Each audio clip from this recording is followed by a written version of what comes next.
So many conflicting reports from authorities in Malaysia and elsewhere. We want to start with what we actually know. I'm not too sure. That's kind of crazy that a whole airplane went missing. But if I had to guess, I think that it went down in the ocean and it's so deep that they aren't getting any signal.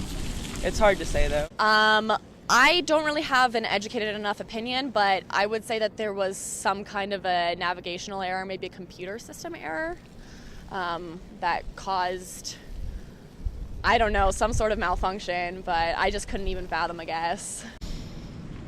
I mean, I really have no idea. I would just assume that it crashed in the ocean somewhere and was lost in the ocean. Well, I followed it pretty closely, at least initially. I think either some sort of mechanical malfunction or terrorism, unfortunately.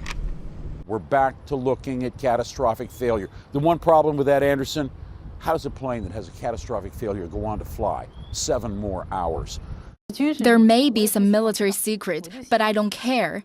I just want my son back. I just want all of them to return. I really have no idea. But I can only say I don't trust what they say anymore. This wasn't an accident. Instead, it was caused by the Malaysian government. They are covering up something. You know, I'd obviously feel very upset. I think I'd probably resign myself to just realizing that they're not coming back. And I think I'd probably have a lot of anger, maybe not necessarily towards Malaysian Airlines, but just towards whatever happened, and I'd want to know why. And, you know, I think that would be where I would be emotionally. What I want most is my son to return safe and sound. I'd be pretty pissed off at the people searching for the plane. Yeah, I don't even know if I could put feelings into words for that. I'd be pretty mad.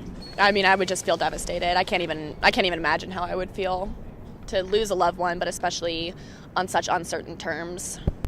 I don't know. When bad things happen, I tend to kind of just lock down.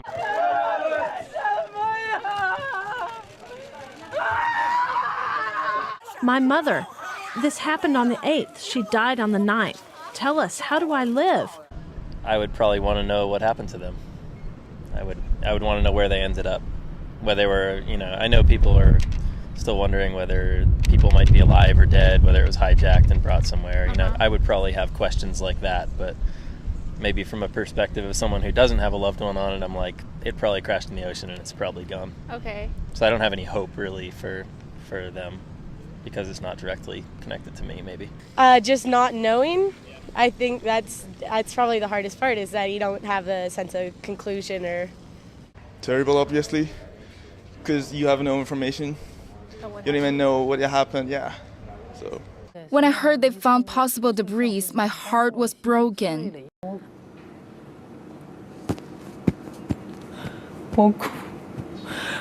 I was crying for half a day. I had thought my son would be fine. In the situation of having lost a loved one, I think that I would be frustrated about the lack of understanding regarding the situation, because I don't know how you can just lose a plane, and I don't know how you cannot try to retrieve that.